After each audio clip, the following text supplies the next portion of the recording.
The sun had not yet kissed the dust of Umuahia when Obinna began his day. For 3 years, Obinna's life was not his own.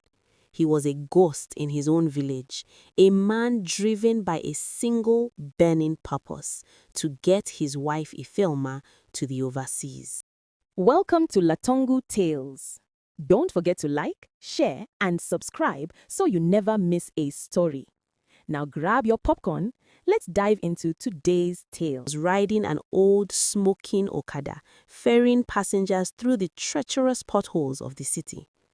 At night, he guarded the warehouse of a wealthy merchant, fighting sleep and the cold wind. He ate only once a day, dry bread and water, while his wife, Ifeoma, wore the finest lace and braided her hair with the money he managed to save.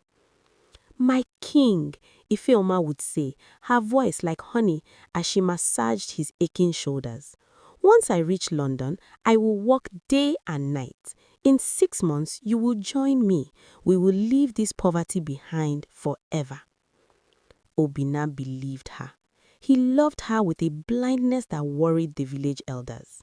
But love wasn't enough to pay for a visa, a passport, and a flight. The savings were growing too slowly.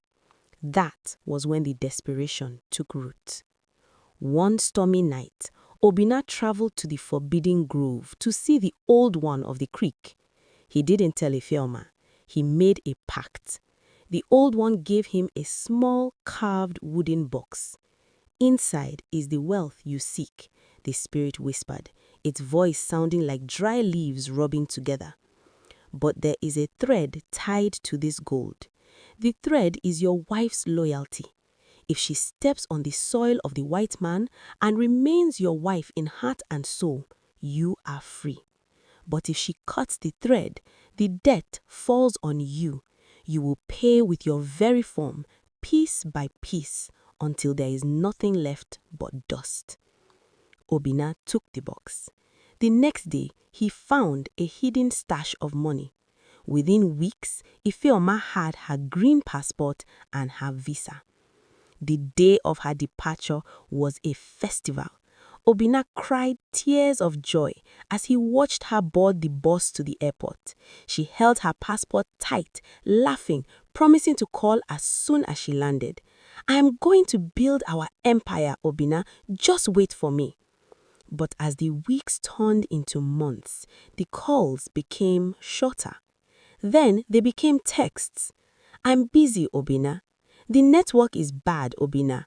Finally, the silence became a war. Obinna's heart began to heavy. But then the first crack appeared, literally.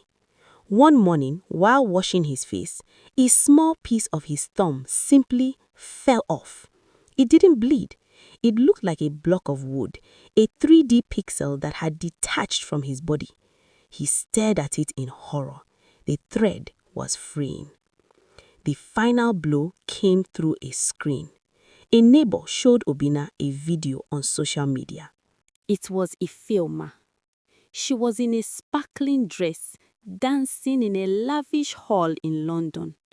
Next to her was a man in a sharp suit.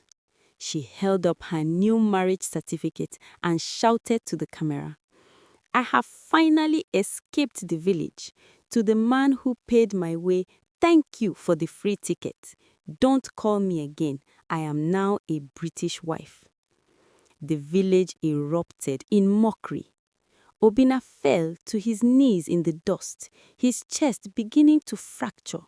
The crazy wife had traded his soul for a passport. The betrayal was public, but the agony was private. Obinna's body was no longer skin and bone. It was becoming a crumbling monument of pixelated wood. His shoulder had a gaping hole where the structure had simply vanished. Every time Ifeoma posted a new photo of her luxury life abroad, another piece of Obinna fell into the dirt. The village elders, led by Chief Ezekwesili, gathered at Obinna's hut. They didn't come with pity. They came with fear.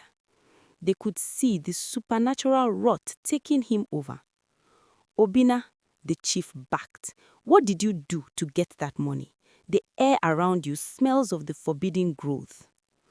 Obinna, his voice cracking like breaking timber, confessed everything. He told them of the old one, the wooden box, and the thread of loyalty. The elders gasped. They knew that when a spiritual pact is broken by the beneficiary, Ifeoma, the guarantor, Obinna, pays the price. She is mocking you in the land of the white man, the chief said, looking at Obinna's leg, which was now half gone, showing a hollow, dark interior. If you shatter completely, the spirit will cross the ocean to claim her next, but you will be gone. In London, Ifeoma was living her best life. She had blocked Obinna on everything. She laughed at the crazy village man who thought she would ever come back for him.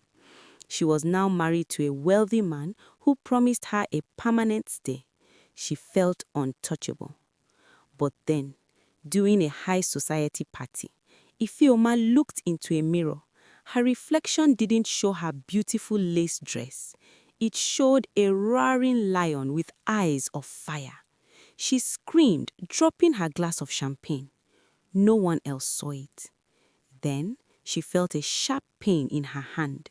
She looked down and saw a tiny crack in her skin, a jagged, geometric line. Back in the village, the elders attempted a final ritual to transfer the debt back to the one who committed the sin. They placed Obinna in the center of a circle of fire. If she has cut the thread, the chief chanted, let the needle find her skin. Obinna let out a harrowing scream. His entire torso began to fragment. Pieces of him flew into the air, swelling like a digital storm. At that exact moment, thousands of miles away, Ifeoma's luxury wedding ring snapped. In half on her finger.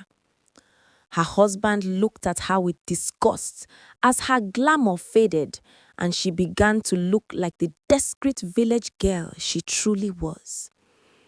The spirit of the old one appeared in the village circle, a towering shadow of smoke.